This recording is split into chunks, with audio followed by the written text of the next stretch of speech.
What's good, y'all? Makai. Welcome back to my channel. Make sure you leave a like, comment, and subscribe. And if you're new, make sure you subscribe. I'm trying to hit 1,000 subscribers, but first we gotta hit 500.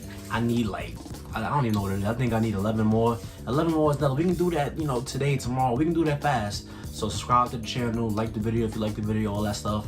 And today we're gonna be talking about the New Orleans Pelicans. And I just recently talked about the Pelicans, like the day that Jonas Valanciunas trade went down. I talked about them. But, like I said in that video, I do think that they're finally headed for the playoffs. I think this past season they could have made the playoffs, but it was just, maybe it was a lack of experience, maybe it was a lack of, good coaching. Because I don't think Stan Van Gundy was the guy for this job. But, they lost so many leads. And there's, a graphic out there. I'll put it in if I can find it. But it was basically saying that if they didn't, when they led by 5 with, 2 minutes left, they blew a lot of those leads. If they had just held, 3/4 of those leads, they would have definitely at least made the play-in. When you had as much talent as that team, there was really no reason for them to do as poorly as they did. And I just think this year they added Mike D'Antoni, they added another head coach. I forgot who the head coach. Oh, Willie Green. They hired Willie Green. I don't know much about him as a coach, but I do know that with Mike D'Antoni next to him on the bench, this offense is finally gonna look like something more modern in the NBA. They're gonna be, more. They're gonna have a higher pace because somehow, some way, with Lonzo Ball, Brandon Ingram, and Zion Williamson on the squad, and even with a guy like Jackson Hayes on the squad, the Pelicans were bottom of the league in pace. How are you bottom of the league in pace with Zion, with Lonzo and Zion? But this offseason, some of the moves they did weren't the best. They lost Zion Williamson.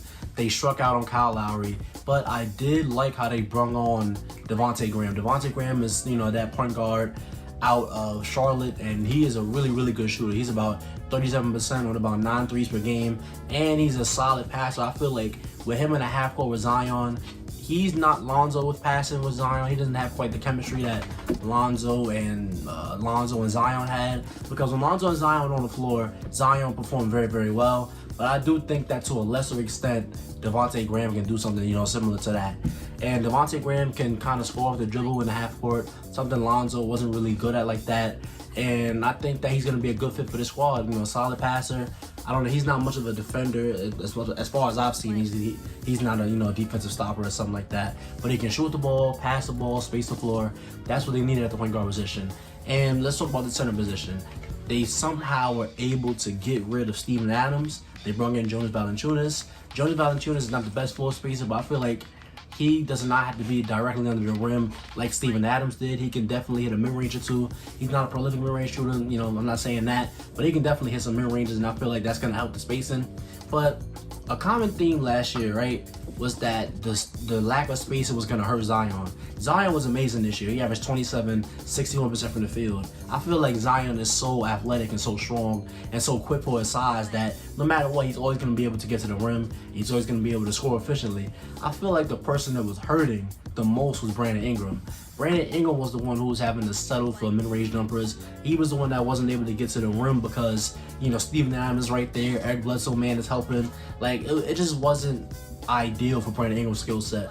But now they space the floor out. I really hope they bring Josh Hart back because he is a good rebounder. He's a good defender. I like him on this team.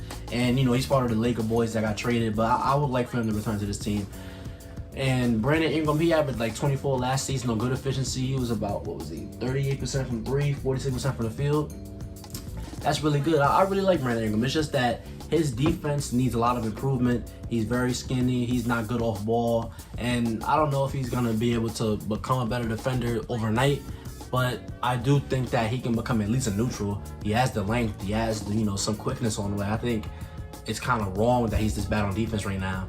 But another thing about this team is obviously, Zion Williamson. Zion Williamson, as I said, he can't really be stopped getting to the rim. But I feel like even though he can score without spacing, give him spacing, he's going to be able to score even more. I think he can be a 30-point per game scorer in this league on great efficiency. He's taking mostly dunks and layups. But it's just also like with Brandon Ingram, his defense. Zion, when you watch him, it seems like he doesn't really care about what's going on defense. He falls asleep a lot off the ball. And I'm not saying he's some big defensive stopper dude, but at least be able to, weak side helps the guys in the paint. Something like that. But Zion is an all-star. That you know, his job is not to mainly play defense. I do like how they grab Jonas Valanciunas. I feel like he's a decent drop defender. He's a decent rim protector. You know, he's just, you know, decent. But I'm looking forward to seeing how Kira Lewis Jr. performs this season. And I think Kira Lewis Jr. can be a good backup point guard. He's really, really speedy. He's had some good flashes in summer league. But, you know, if he, you know, leverages his speed getting to the rim, I feel like he can be a decent backup point guard. Who else? Trey Murphy is a really, you know, solid rookie they picked up after the trade. They got him at 17. I feel like that was perfect value for him. He's a good shooter. I feel like, you know, in his rookie season, he's going to get up a lot of threes and, you know, just shoot a lot. But the main thing about the Pelicans this offseason is, are they finally going to make that jump to make the postseason?